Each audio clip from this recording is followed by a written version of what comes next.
Shalom saudara-saudara yang dikasihi oleh Tuhan.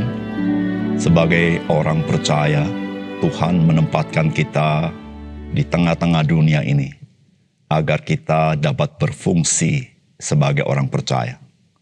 Sudahkah kita berfungsi sebagaimana yang Tuhan inginkan di dalam hidup kita? Salam jumpa dalam program Tuhan adalah Gembalaku. Saudara, Alkitab banyak memberitahukan sebenarnya orang percaya itu siapa. Semua itu agar sebagai orang percaya kita dapat mengetahui desain Tuhan bagi kita sebagai orang percaya di dunia ini. Saudara, Alkitab menyatakan bahwa orang percaya itu adalah tubuh Kristus. Orang percaya itu adalah garam dunia dan terang dunia. Orang percaya itu adalah mempelai wanita daripada Yesus Kristus. Orang percaya itu adalah batu-batu hidup. Saudara, kehidupan yang tidak sesuai dengan identitas seringkali adalah kehidupan yang tidak sesuai dengan tujuan yang seharusnya. Dan pastilah, kehidupan seperti itu tidak pernah berfungsi sebagaimana seharusnya. Demikian juga dengan kita sebagai orang percaya. Saudara, mari kita membaca 2 Tawarikh pasal yang ke-7. Setelah Salomo mengakhiri doanya, api pun turun dari langit memakan habis korban bakaran dan korban-korban sembelihan itu. Dan kemuliaan Tuhan memenuhi rumah itu. Para imam tidak dapat memasuki rumah Tuhan itu, karena kemuliaan Tuhan memenuhi rumah Tuhan. Ketika segenap orang Israel melihat api itu turun dan kemuliaan Tuhan meliputi rumah itu, berlututlah mereka di atas lantai dengan muka mereka sampai ke tanah.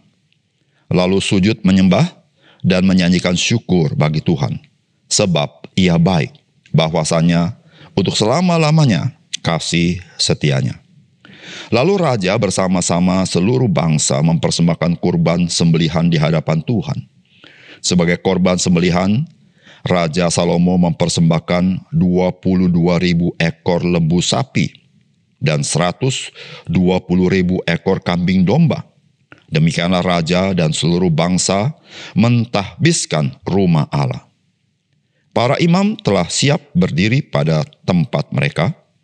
Begitu pula orang-orang Lewi telah siap dengan alat-alat musik untuk memuliakan Tuhan, yakni alat-alat musik yang dibuat Raja Daud untuk mengiringi nyanyian syukur bagi Tuhan, bahwasanya untuk selama-lamanya kasih setianya. Setiap kali mereka ditugaskan Daud menyanyikan puji-pujian. Dalam pada itu para imam berdiri berhadapan dengan mereka sambil meniup nafiri, sedang segenap orang Israel berdiri.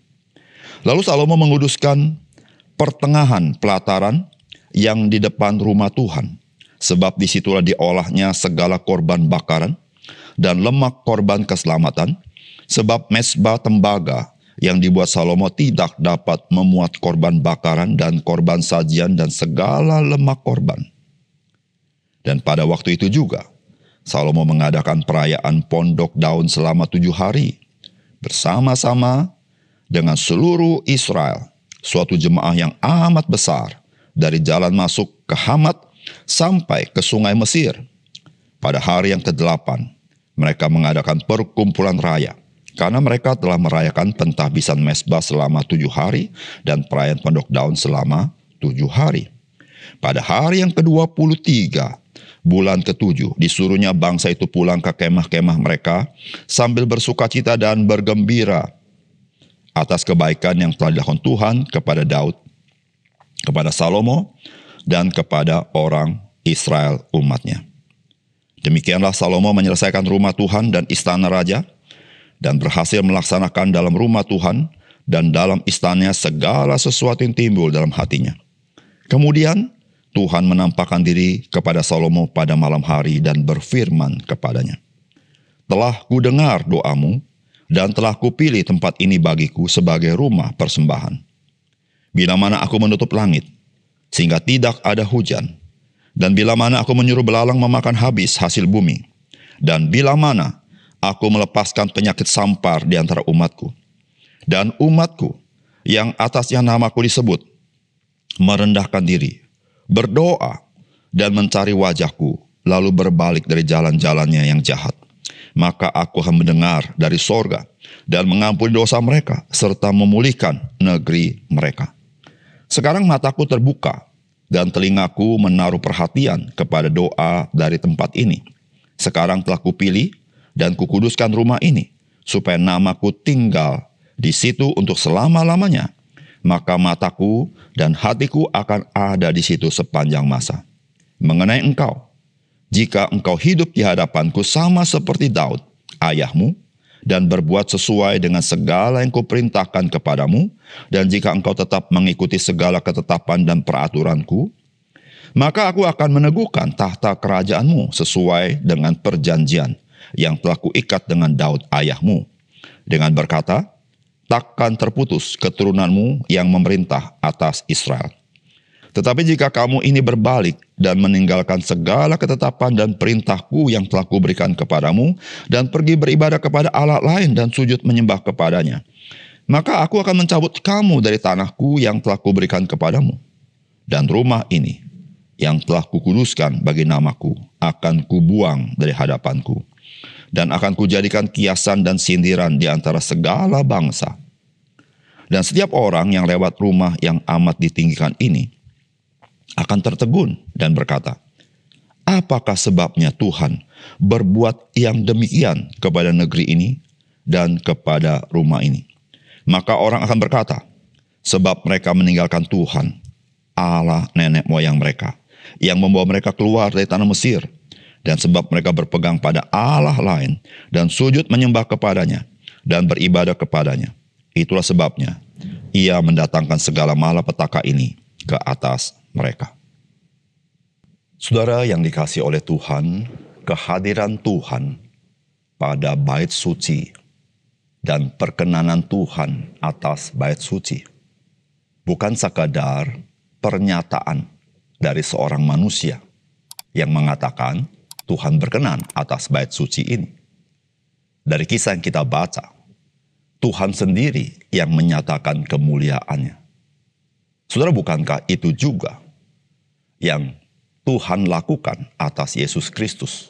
Bagaimana Bapa di sorga dan Roh Kudus mengkonfirmasi siapakah Yesus Kristus. Bahkan yang sangat jelas adalah dengan kebangkitan Kristus dari antara orang mati dan naik ke surga. Saudara, sebetulnya bagaimana respon kita terhadap apa yang Allah lakukan dengan begitu dahsyat?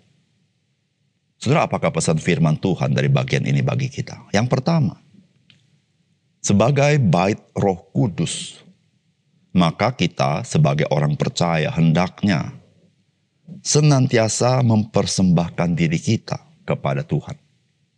Dan selalu ada doa yang kita naikkan ke tahta kasih karunia Tuhan. Saudara, firman Tuhan berkata begini, Tuhan menampakkan diri kepada Salomo pada malam hari dan berfirman kepadanya, telah kudengar doamu dan telah kupilih tempat ini bagiku sebagai rumah persembahan.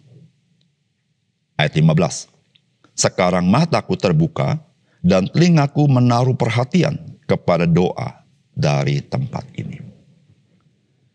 Saudara, seberapa istimewakah bait suci yang dibangun oleh Raja Salomo?